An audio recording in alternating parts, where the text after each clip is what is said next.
Good day, ladies and gentlemen, and welcome to Battle Brothers. Now, a quick update. For those of you who are enjoying my Sorcerers series, unfortunately the game seems to have broken when it comes to my recording software, and I can't seem to fix it no matter what I do. So for the current time, that series is going to be on hold until I can figure out some way of getting around it. Also, I am not feeling fantastic today, so instead of going into my full campaign and risking the campaign itself due to my reduced I suppose faculties, I shall be doing a quick sort of introduction video to the well, not introduction, more like a guide, tips and tricks and guide video for Battle Brothers using the scenario system. So let's jump right in. Right, this is the scenario system. It's basically there to help train people. So we're going to do the combat basics. We're basically going to go through all of this stuff and help people understand just how the game works properly without the hubbub and having to worry about various bits and pieces. So let's go with combat basics.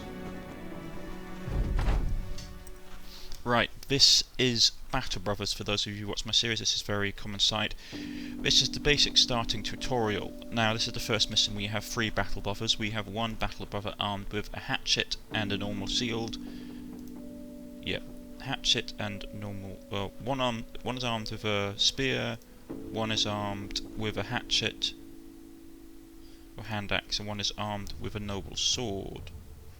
Now, our opponents are 3 skeletons, well, 2 zombies and a skeleton. These are German developers, so the zombies are like Wideganger, which is basically German for zombie, I believe, or medieval folklore German for zombie. 2 of our guys have basic armor, 1 hasn't.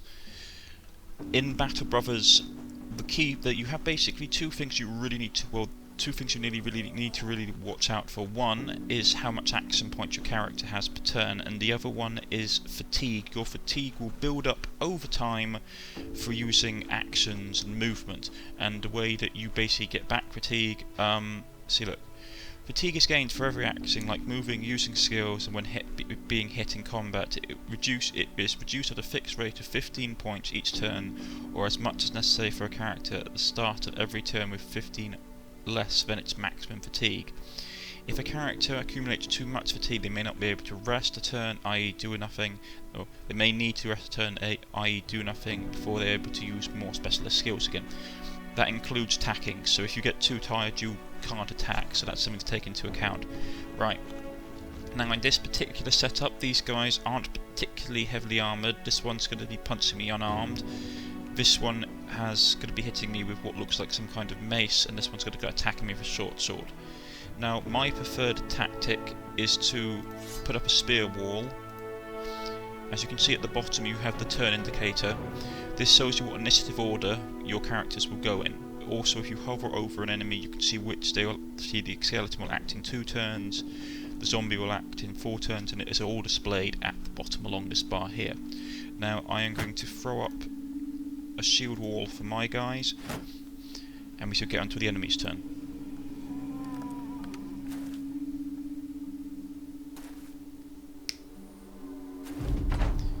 Right, my mistake here was I could have probably saved off doing the spear wall, because the spear walls take a certain amount of fatigue. See, a spear wall cost 4 AP, which is your action points, and will use 30 fatigue to do. So in this scenario, what you should have probably done is hold off until they got a bit closer, then you do the abilities to stop your characters from getting fatigued. Also, wearing heavier armour and using more powerful weapons will also fatigue your characters more. So let's do this. We're going to put up another spear wall, another shield wall.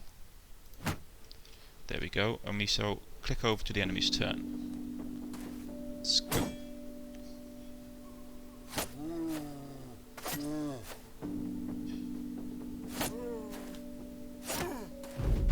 Now you see here the spear wall was quite useful, because what it did, it stopped the enemy from fully engaging our line. Now what we can do, since it's Raymar's turn down here, is that we are going to throw up a riposte, which is basically pairs an immediate counterattack when any opponent that attempts to attack in melee and misses. So we're going to put that up, and we're going to put up shield wall. It will fatigue us quite heavily, but what it should allow us to do is get our other attackers, well, other soldiers in here, to hit the undead bloke here, and we missed. That's unfortunate. Now, our fatigue is quite bad, but I am going to try and keep the undead at bay if I can.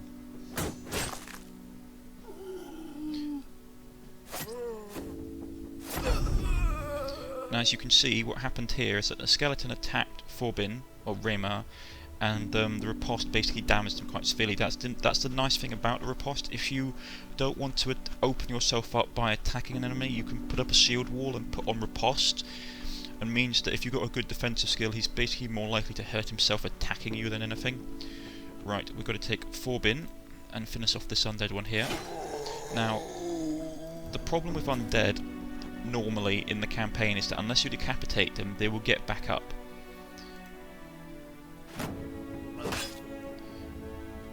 Also, another quick thing is that he's still got on basically the ability to stay on until your turn of that character, normally.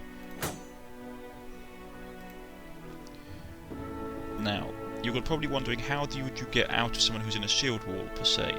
Now, a normal way to do this is by doing a shield bash, knocking them back, and then doing like that. That's a very easy, normal way to do it. And it's normally useful if you've got guys that have higher initiative than the surrounding enemies, because if you knock them out of shield wall, you can then exploit them like this. And that's how you do it. He's taken a little bit of damage, we've got a little bit of loot. None of this really matters, because this is like a tutorial mission. And we go back to the scenario screen. Now we've got to take Swipe, a scenario containing a few and easy opponents all over a map with lots of terrain features blocking sight, well suited to get used to lines of sight, fog of war and ranged combat.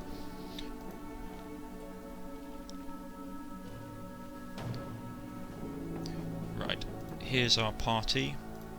We've got a couple of heavily armoured individuals. We've got a couple of crossbowmen. We've got a crossbowman and a couple of hunting bows. I personally prefer crossbows myself. They do...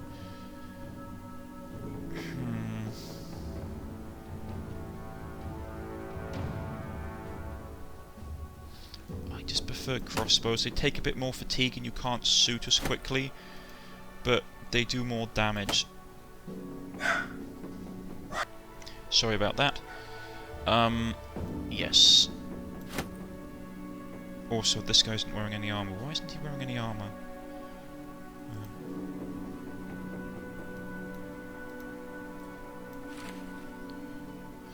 One thing your guys should always be wearing, if possible, with your archers, you want to give them... It's hard to say. The problem is that armour adds fatigue, as you can see here.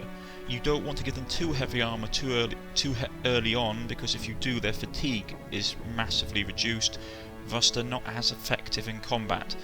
But at the same time, you don't want to give them no armour, because if you give them no armour, they're going to absolutely get destroyed. It is a hard choice to make. Also, you don't really want to reduce their visions, so stuff that reduces archers' visions is not a particularly good thing. Chainmail is very good for archers. Actually, I should probably do that then. You want to basically give your archers the best ability to defend themselves without opening them up for massive retribution. He can probably take it, yeah. He's got the most fatigue for basically doing that, so he should be fine. I don't really want to give them that kind of chainmail because it's a lot of fatigue. Now, I don't know what enemies we're going to be facing in this, which is always the problem. Riposte is very good. Spear, I might just have one bloke armed with a spear.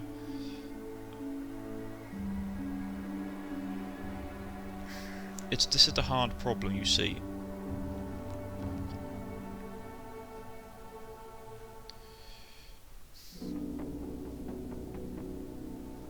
I might just go with this one.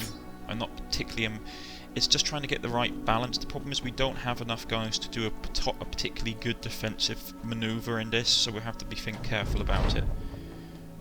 And of course, we're massively spread out, which is not particularly good. Right, let's try and form a firing line. In this game, probably the best thing you can do if you are able is getting your archers all into one group and trying to then protect them as best as you can.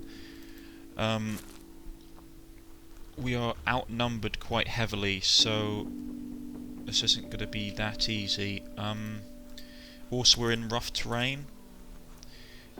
As you can see on the ground, it basically... He's going to move. He's moving back. That's not like the undead. Normally the undead will aggressively attack you. What I'm doing is I'm holding off on my archers' turns until I can get the guys set up in a position that I am happy with.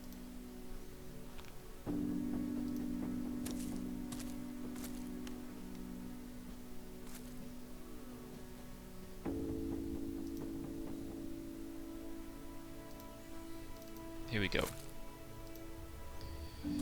Well, obviously the zombies have done the same as well and have set up. See, look, if you're trying... Look, forest ground covered in a thick soft moss dead cost 3 AP and 6 fatigue to travel. If we compare here... Actually, it may be just general over the entire forest area. I know it costs less to move in open ground. Right here. Again, I'm putting off my archers just because I want to try and move up my my guys. Basically, I want to try and move up my soldiers so that my front wall is protecting my archers, because in this game, archers are surprisingly squishy. Well, I say surprisingly, they're realistically squishy. So, also another thing of archers that you have to take into consideration is the fact is moving them costs you a lot of fatigue. So doing stuff like rearming your crossbowmen and archers after they move, after you've shot and then moved, tends to be out of the question. So you want to deploy them in a position where they have relatively good fatigue, well, relatively good line of sight straight off the bat. Now, I can't see anything, which is the problem, and I'd rather not risk my bowmen. So, let's see if we can see anything up here. What also doesn't help is this long shrubbery. This kind of long shrubbery you can hide units in, and unless they're spotted, it means that they're a lot harder to hit. You can still hit them accidentally, but it becomes very challenging.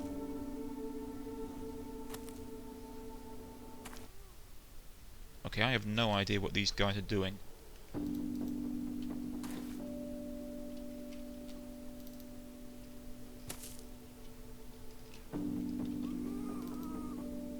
Probably in hindsight I shouldn't have taken so many archers. Having lots of archers in a forest just tends to be a bad idea.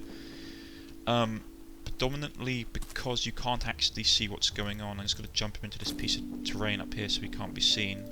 Push this guy along here. Well, there's one of the undead. So I'm just going to move him up. I can't fire yet. I'd rather not push him too far. As you can see, we have a negative to hit because the distance is like 6 hexagons away, plus our line of sight is blocked because of trees. We can still take a pot shot at him, and we did hit, which is really quite nice.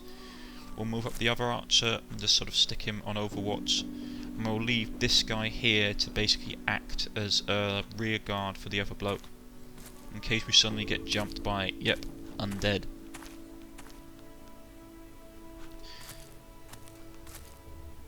Now, holding a turn for archers tends to be a very good idea. It allows you to, well, it allows the enemy to get within range and reduce your penalties. I missed that, but that was to sort of be expected because he was so far away. Now, I could probably shoot this gentleman, but I don't particularly want to leave my archer out here for too long, so I'm going to draw him back here.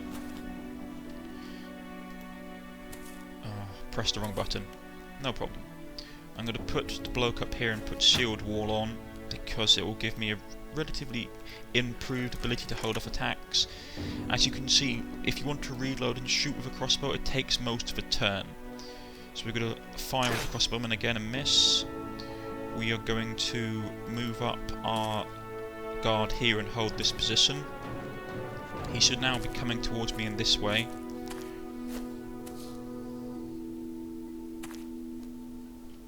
Reload.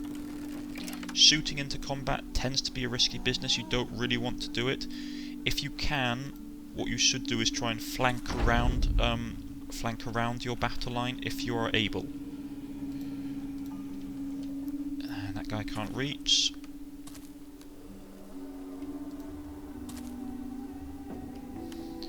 But be warned that doing so tends to put pay to your ability to do stuff. So what you want to do is you want to have a guy already loaded, and so we can quickly jump to the side of the combat. As you can see, we have a bunch more skeletons turning up as well.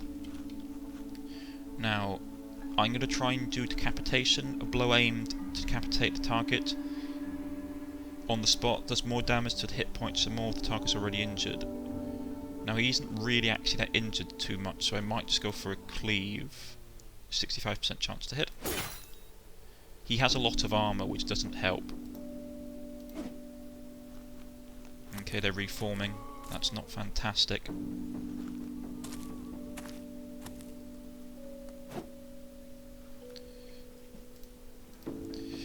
So what we're going to do is probably try and reconstruct my line. This is the thing that you have to worry about with forests, is the fact is your normal tactics don't work quite the same in rough terrain. As you can see, we bypassed the penalties for basically having a friendly enemy in line of sight. We can really reload. And they are getting relatively close.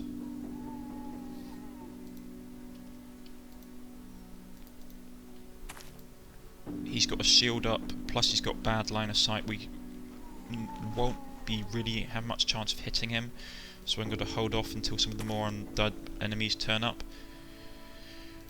We are going to stick our spearman here. Again, pretty bad line of sight. We're not in a fantastic situation, to be honest.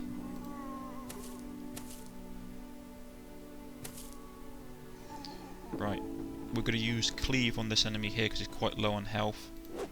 But we missed. But we managed to kill this, do it a second time. And now that that's mostly gone, we're going to take pots at this person and relatively damage him, which is nice. We're going to take a pot at this one. We'll take pots at the same one again, hopefully we can finish him off. We did not manage, unfortunately. And with that we need to pull our archer back out of combat. What they've done here is they've put their shieldmen up in front of their weaker units, so it gives them a benefit to defence.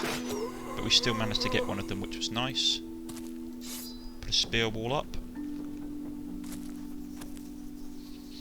As you can see, what we're doing here is funneling the enemy into a tight spot, which will mean that they'll have to basically fight your best guys, to be honest.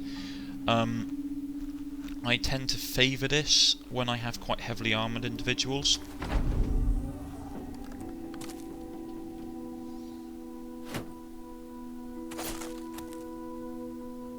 Now what he's done here is that tactic works very well when you're facing spear walls. Now normally in this game you don't have to worry about the enemies producing very defensive strategies. The AI tends to be very much inclined towards aggressive tactics. But still, if you face an enemy who is using a spear wall, normally what a good strategy is to put up a shield wall of your own and then jump in. And he tends to you tend to not be able to hit you, and then you'll be locked in combat and his shield wall will be pretty much useless. Now what I was hoping for this is that I was able to shoot into combat. Now undead have a massive resistance against ranged weapons, but every little damage in this game helps, as you can see. Because what I was hoping to do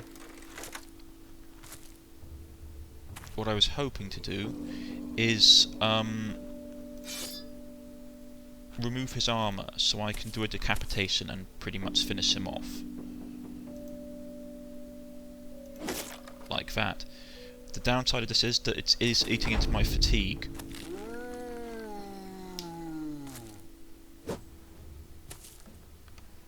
As you can see, the undead do rise up again, as I told you about. That's something that you have to be very careful with, is making sure that they stay dead.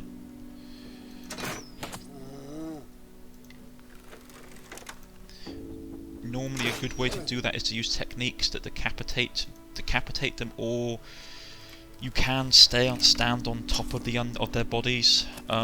It's not a fantastic strategy, but it does work. Right, I'm going to do another shield wall. This is the thing, as I'm becoming over fatigued, I have to be careful.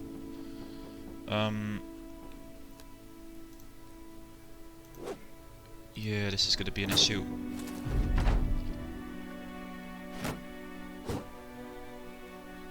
Okay, we're outflanked, that's not good.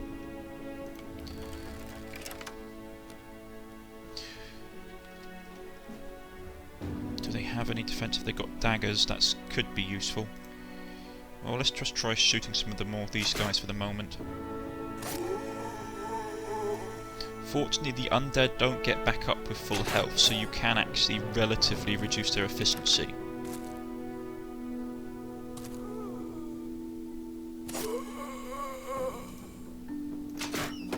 As you can see, I shot and the skeleton blocked it with his turn.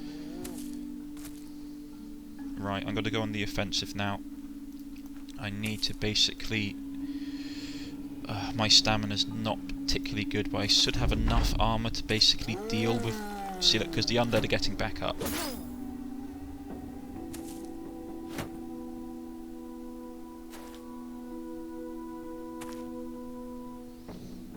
Now, in this situation... we did actually manage to get through, which was interesting. You can use ranged weapons in combat, but they tend to be unreliable. Now I'm going to try and split this guy's shield if I can.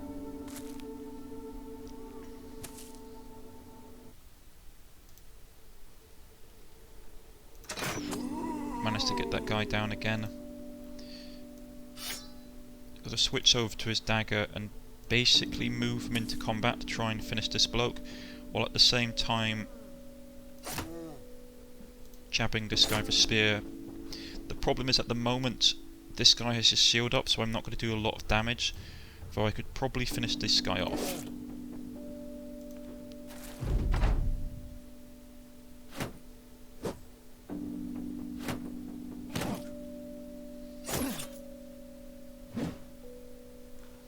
Right, he hasn't got much armour left, let's just try and stab him.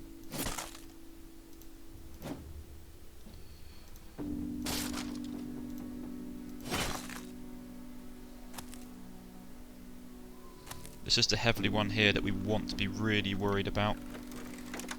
But for now we shall just... frustrating. My stamina's quite low. I'm basically trying to hold my stamina to the best of my ability. Oh dear, that's not good.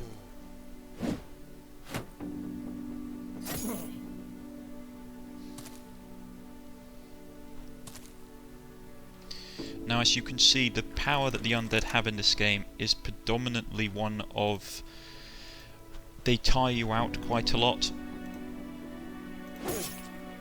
You run out of stamina quite quickly. So it's normally one of getting into combat and standing on their corpses. Unfortunately, I don't have that many men, and my stamina actually is relatively poor at the moment. I took an injury, so my fatigue is not particularly fantastic. But I should still be able to shoot this one here and kill him.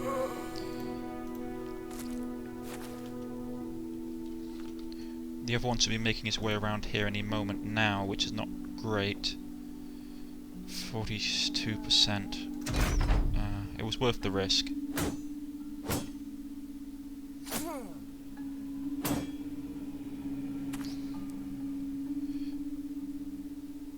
Right, my fatigue is too high, he can't do anything this turn. Hold a turn. I really need to finish this guy off. Oh dear, that's not great. I can chuck this guy into combat because he has heavier armour than the rest of the archers.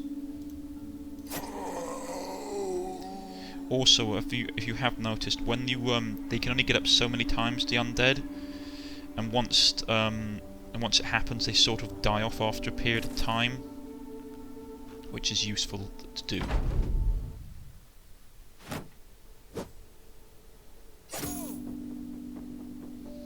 Reload him, and then we hold his axe, so I want to basically shoot this guy who's coming here. Missed. Let's just try and finish this guy off. There we go. I'm going to basically hold this guy back because a nice thing about daggers is that you can get around their daggers can be used to get around enemies' armour, though it is a risky manoeuvre to do.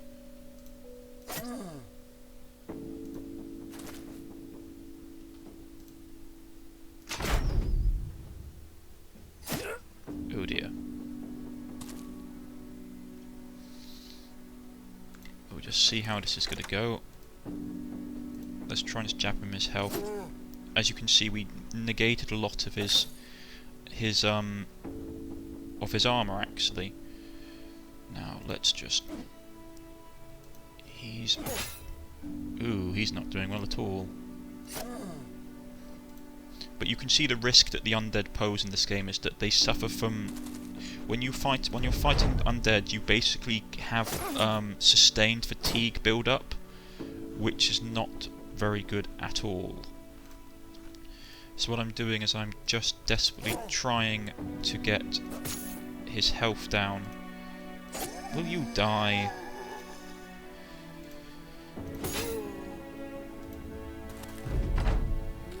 As you can see, the undead get back up, which is not fantastic.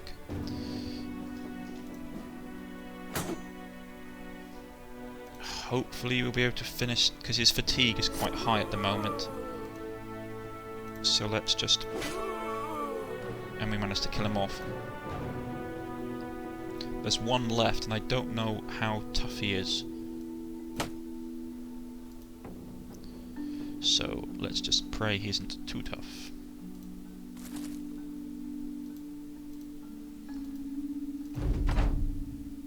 Now, one tactic I would strongly recommend is that if your men are fatigued, waiting for the enemy is normally a good thing, just to get your overall fatigue levels down.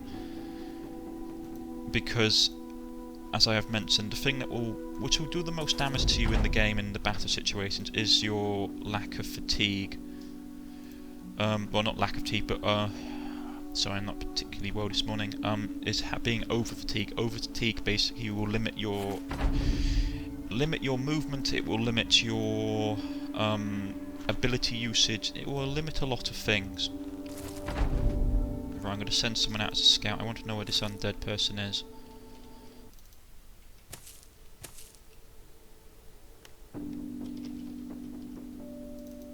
Where is he?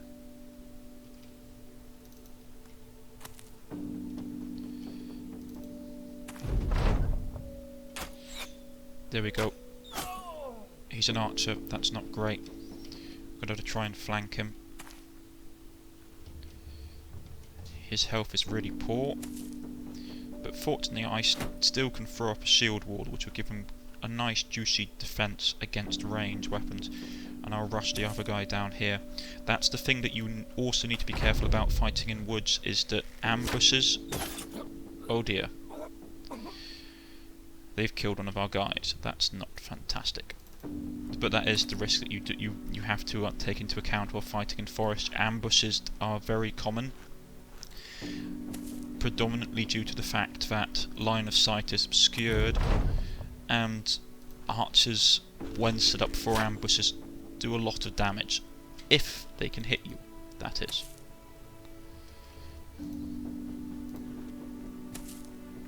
And the same The same goes for your own archers as well as the enemies. See, they're going to be taking penalties to hitting you. Skeleton archers are frustrating because they will take less damage from range, but you should normally be able to hit them.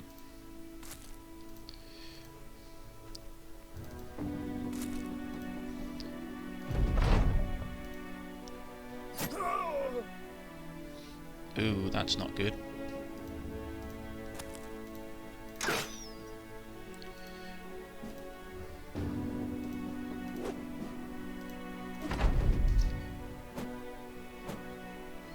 Basically, he's trying to do the same tactic I was doing, which was take out a dagger and basically stab my guy.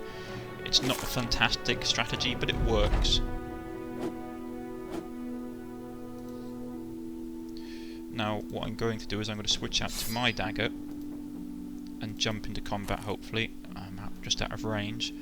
But you can see how dangerous fighting in woods can be. Lack of line of sight, the fact that the enemy can ambush you. It can be pretty nasty depending on what enemies you fight. That's not great. And we finish him off with a stab to the neck. We lost him, which is unfortunate. We got some levels up. Now, to be honest, if this was the campaign, this would be not a great outcome, but they're all level 1 soldiers in this campaign, so, well, not in this campaign, but in this scenario, so it was sort of to be expected. You don't really want to be facing the undead as level 1 if they outnumber you. It tends to be a bad situation. Well, this is the first tutorial, I suppose, or sort of like tutorial strategic guide for Battle Brothers. If you've liked, please press the like button. If you wish to subscribe, please press the subscription button. If you want any tips, tricks or advice, please leave a comment in the comment section below and I shall get back in contact with you. I've been Cornish-Knight and I shall catch you all next time. Goodbye.